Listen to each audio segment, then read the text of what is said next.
Hi everybody from the UK. My name's Karen Geddes and I'm the Country Development Manager for Anglia Ruskin University. Thanks very much for attending today. I'll be talking for about 15 or 20 minutes, and as you know you can post questions as I go along, but I'll be answering the questions at the end because I'll probably answer quite a few of them as I go through my presentation. I'm mainly going to be talking about Anglia Ruskin in Cambridge. We do have two campuses, one in Cambridge and one in Chelmsford, but the Cambridge one is where American students tend to want to come and study, partly because of the city itself, because it's well known, and partly because of the programmes that we offer in Cambridge, which tend to be the ones that American students are interested in. All the pictures you see in my presentation will be of one or other of the campuses. So the one that's showing now on the left is our business school in Cambridge. In the centre is our Faculty of Health, Social Care and Education in Chelmsford. And on the right is one of the art galleries on our Cambridge campus. Okay, well, first of all, I guess I need to answer the question, why would you want to come and study in the UK at all? You probably know that we have a reputation for having world-class qualifications in the UK. They're highly regarded, and in fact the British Council did some research which showed that 60% of US employers actually rate a British degree at least as highly as an American one, and 10% of them rate a British degree more highly than an American degree. So by coming here, you will be doing a degree that's recognised back home. The other reason you might want to consider coming to the UK is that the fees are often cheaper than they are in the States. Obviously that will depend very much on where you are thinking of going and whether you're in state or out of state. But I'll talk to you about our fees a little bit later.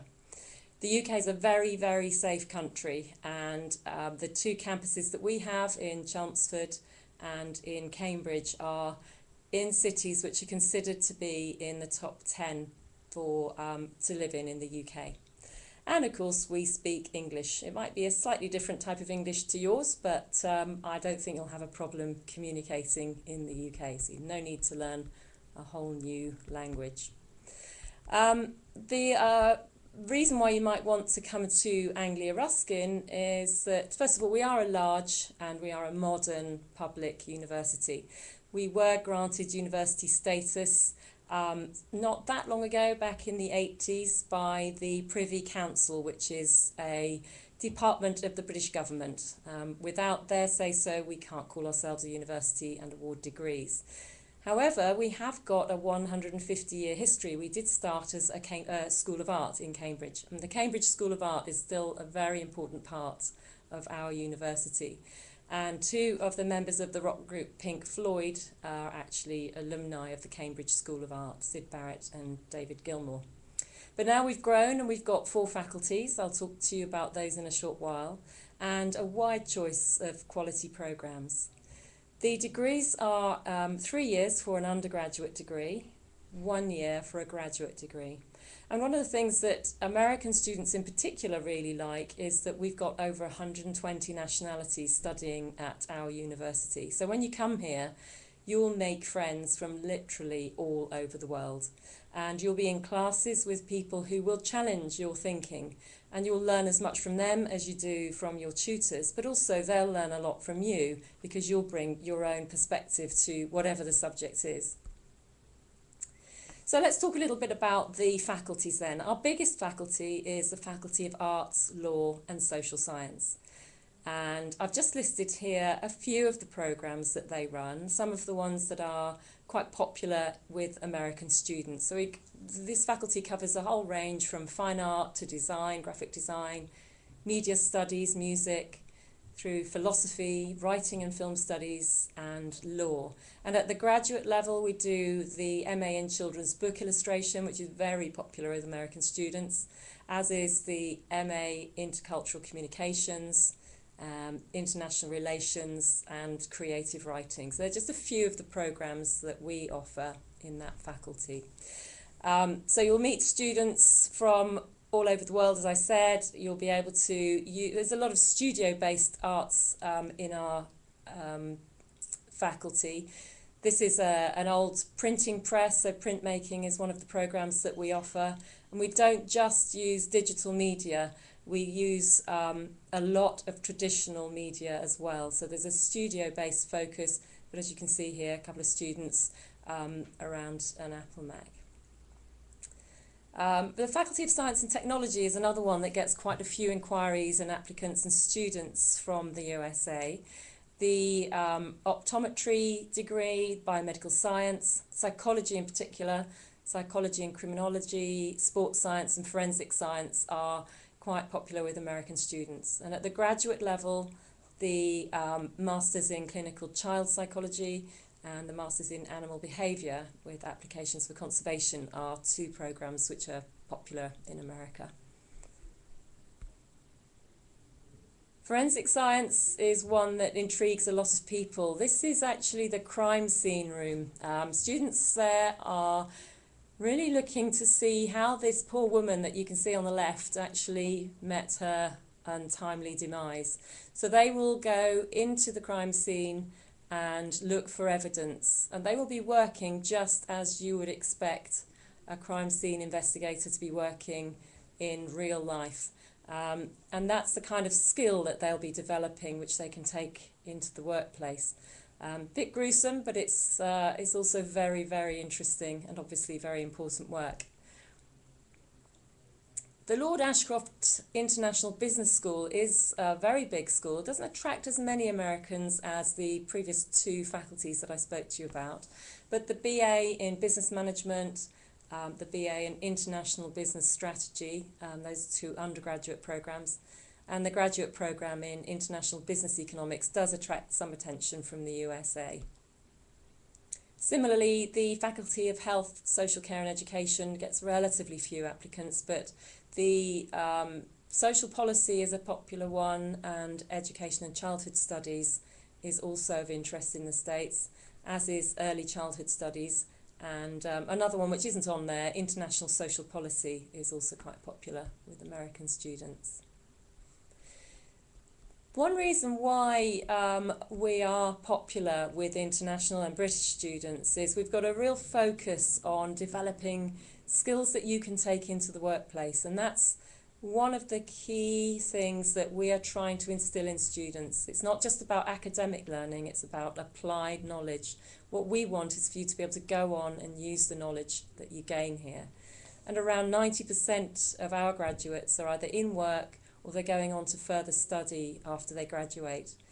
And 60% of those that go into work are either in management or professional roles, and that's higher than the British national average, so we're doing well.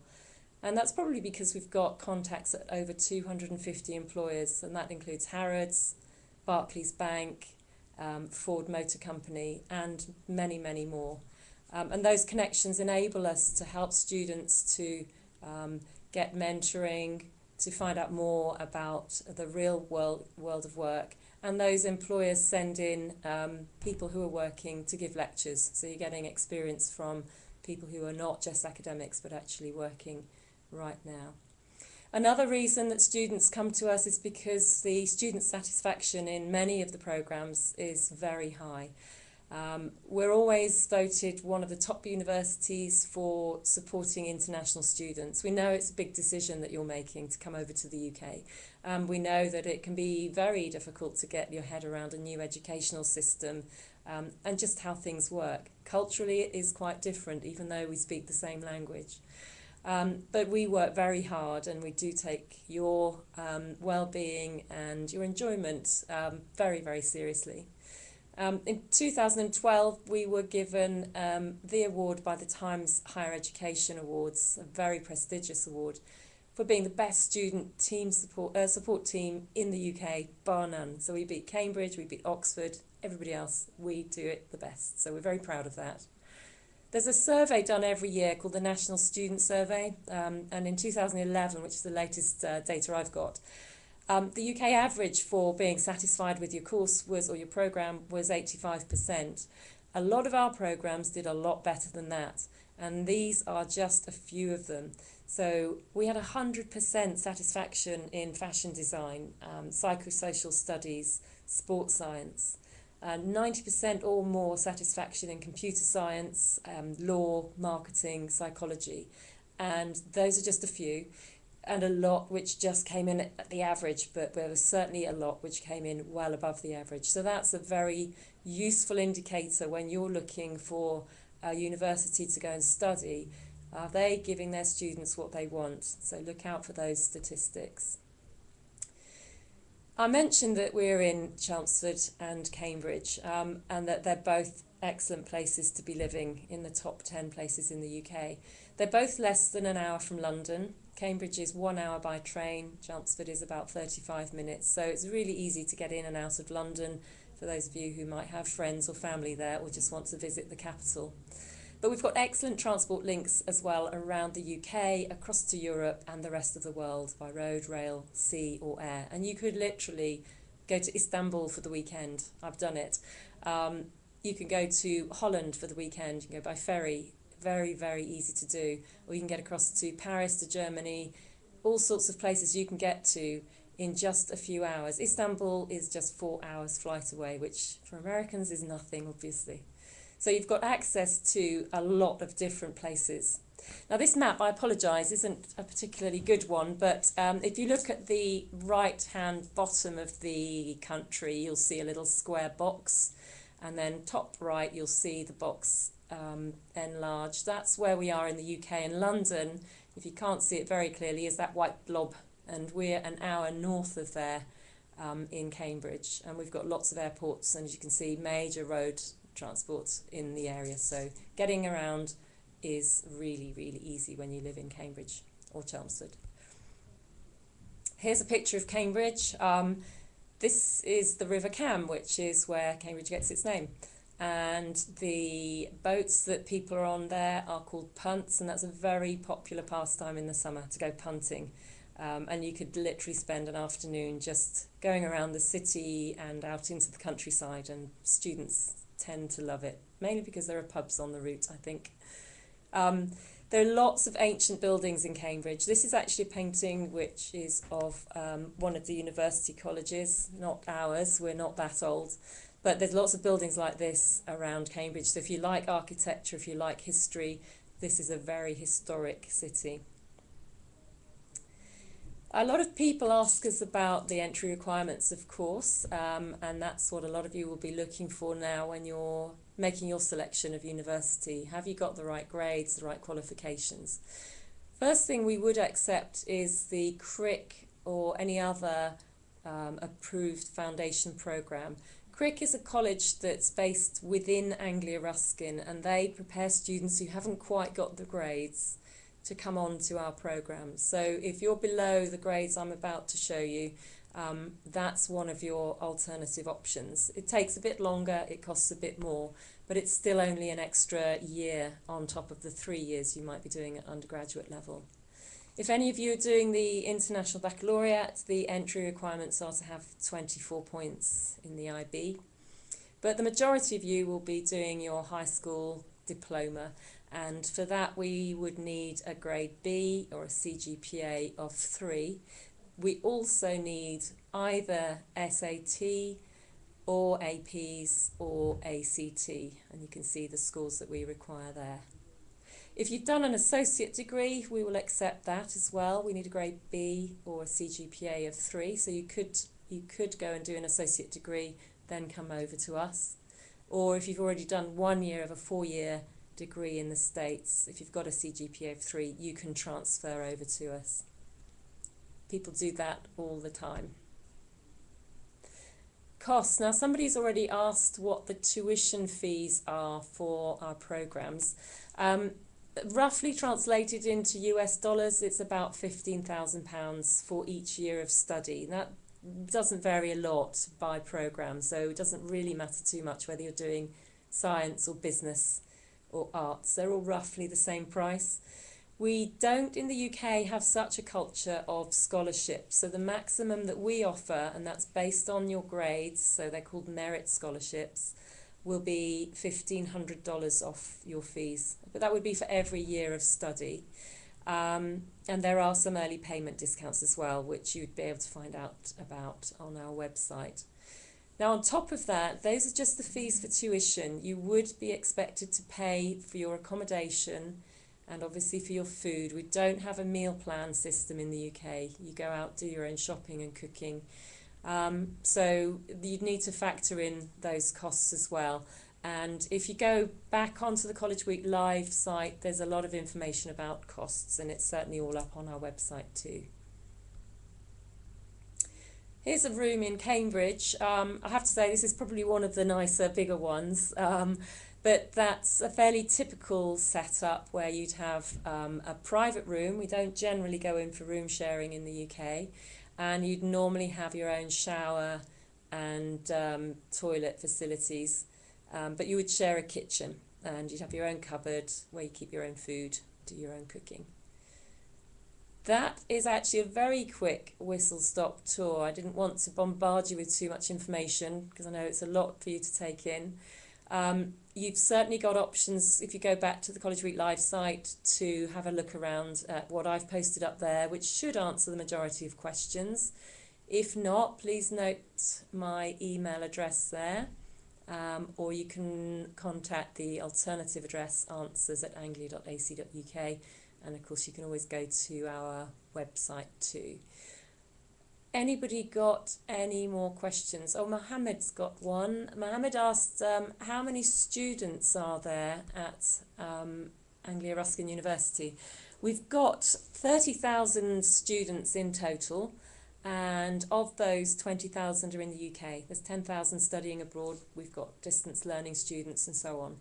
They're roughly split between the Cambridge and Chelmsford campus, so you'd be with about 10,000 students, maybe slightly fewer, in Cambridge, and roughly 10% of those are going to be non-UK students, but that number is growing all the time.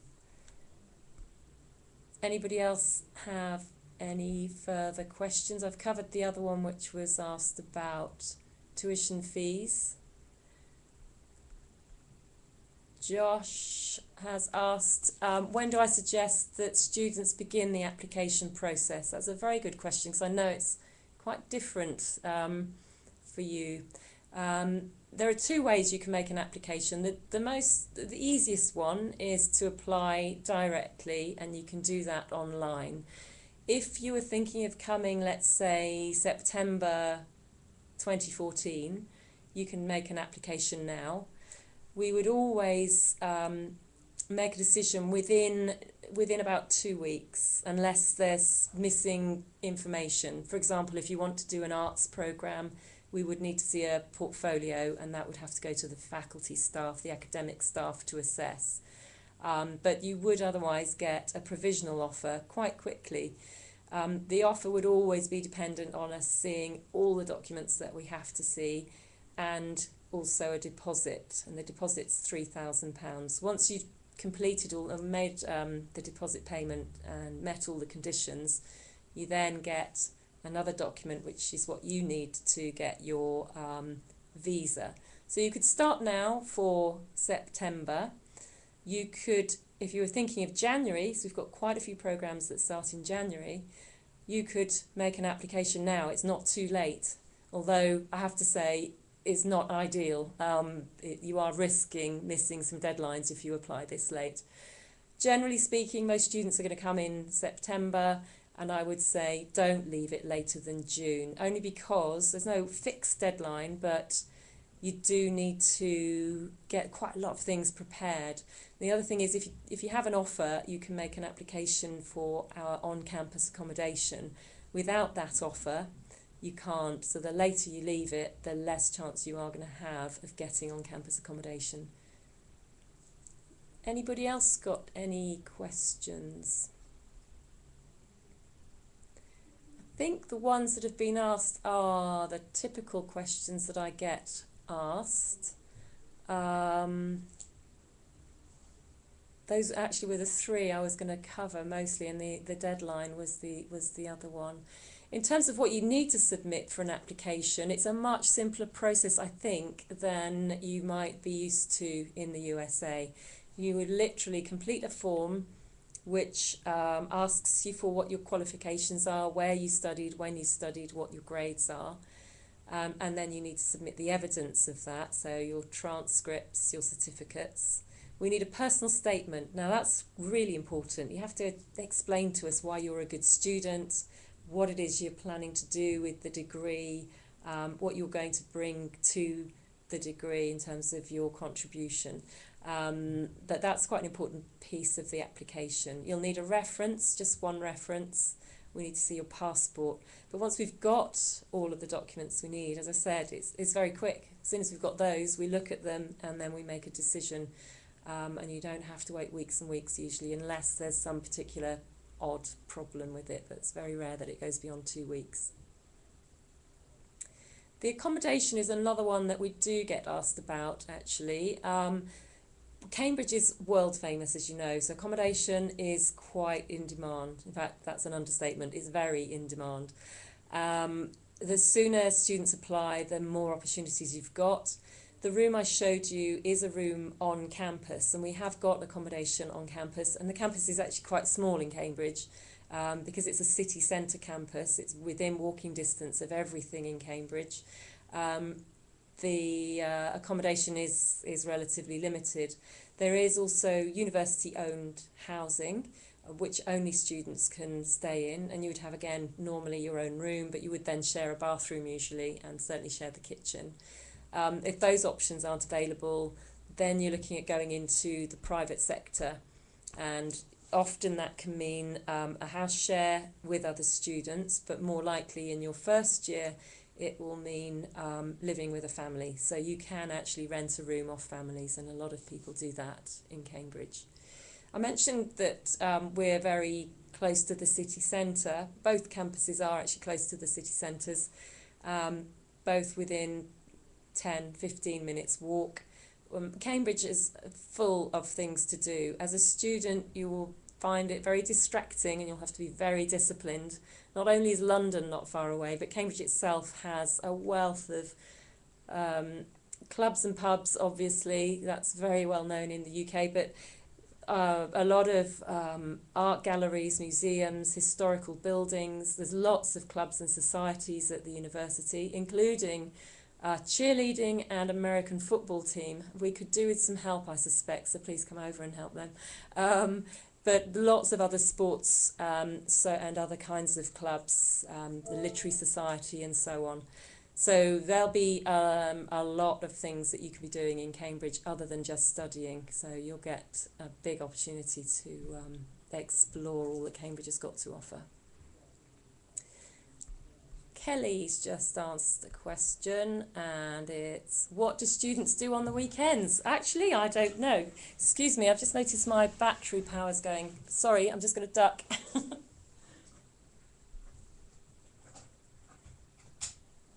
Right, I haven't switched it on. What do they do on the weekends? Well, it really depends on what they're interested in. A lot of them will go to the theatre. We've got a theatre on campus, actually. Cinema. Clearly, it depends a lot as well on how much money you've got to spend. Some students will just hang out on campus with their friends. There's lots of green spaces in Cambridge. If you're into sports, if you're into walking, there's some fantastic villages with beautiful thatched cottages and old churches. But there's a whole mix, depends on really what your thing is. You could be partying, you could be doing cultural things, you could be visiting London, or you could be enjoying the countryside. So it really is a vast array of activities because everything's so close. There's just so much you could be doing. Are there many on-campus activities? Kelly asks. Yes, and I'm just going to click to see what the rest of your question is. If so, what are the most popular? Actually, I don't honestly know which are the most popular. It probably varies from year to year. As I said, we've got, if you go onto our website, you'll see, and I might have posted it on the College Week Live page, what our clubs and societies are. But there's loads of them. There's the Harry Potter Society, there's the Doctor Who Society, through to the Turkish Society, not just for Turks, but for people who are interested in Turkish culture. There's a whole array. Creative writing, I think I've mentioned, or literary society, music, drama, modern dance, have a look at the website and you'll see. But I really don't know which are the most popular ones. I don't have information on that. What about travelling? Do students travel a lot? Yeah, well, I certainly did, and that's the benefit of being on this side of England and on this side of the world. Students do travel. Obviously, you would need to check out things like visas, but generally, the university can help with that, by the way, when you decide you're going to be travelling. But because it's so easy to get around, particularly Europe, Americans and others who aren't from this part of the world often want to get across to Europe while they can, because there's so much diverse culture, different languages in a very short or very small area. Just to give you an example, if skiing's your thing, I'm going skiing on Sunday. I'll be there Sunday evening, going for a week skiing. Some students will do that. In fact, I think, yes, there's a ski trip that the University Students' Union organises. Some students will go away for the weekend to Paris. Again, these are trips which can be organised or that you organise yourself. And a lot of students will go out and about to London, stay within the UK, visiting all the sites, because we're near to quite a lot of interesting things. Flying up to Scotland, we're very near to Stansted Airport, which is where the cheap airlines tend to fly from. So you can get across, as I mentioned earlier, to Istanbul and be back in the weekend, or you can go to Paris, or you can go up to Scotland. Really, it's just down to budget and time. And not forgetting that you're also probably going to have quite a lot of work to do while you're a student. But there will be a lot to do. You won't fit it all in, I guarantee you. I haven't fitted it all in, and I've been around a while. I'm just looking to see if there are any more questions coming up. I don't think so. Great questions, by the way, everybody.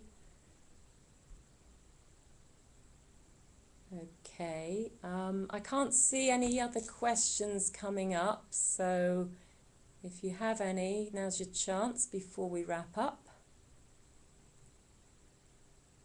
None yet. One thing I should say is, oh, Kelly's come back again. Thank you, Kelly. Where's the most popular place to travel to? Oh, again, I really don't know. I would guess that it will be places like Paris, possibly the Netherlands. They're the closest and probably the easiest to get to. I went to a party in the Netherlands on a ferry. I use this example all the time.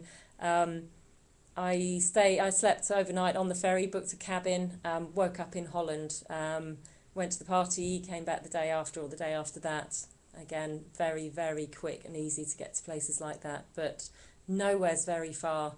And compared to the States, it's tiny, but very, very diverse. So within an hour, you can be in a country where you won't be able to speak the language, and that's quite exciting because it feels so, so different, even to me, and I've travelled a lot in Europe. It's still very exciting. Ireland could be as well a popular one. Obviously, there's a lot of Americans with Irish heritage, and it's not difficult to get across to the Republic from here. Okay, another question. Have any training programs for teachers of English in Vietnam? I'm not sure if that means, do we have any programs in Vietnam or programs specifically for teachers who are working in Vietnam? We do have a program which qualifies people to teach in English, but it's there's an undergrad introductory, it's not introductory, I'm just having a quick look because we have changed the names of some of the programs. There's certainly postgraduate teaching qualifications, that's for teaching English specifically. Again, it will be on our website. If you can bear with me, I'll just make a quick look. It might just be at the postgraduate level that we do it now. Yeah, I think it... Oh no, beg your pardon. There's an undergraduate degree in English language and English language teaching, which is in Cambridge and starts in September. So have a look at that. There will be all the programmes are listed, and also the details are on our website, and you can link to those through the College Week Live site. What can I say about the tuition fee? Well, for American students, generally speaking, it's considered to be very good value for money. $15,000 per year is sometimes half of what students could be expecting to pay. And as I mentioned earlier, we do give up to $1,500 to students, rather, as a scholarship, partial scholarship based on your GPA. If you've got a high GPA, you'll get that. If you come in at the minimum requirement, you don't get any discount off the fees. Any more questions?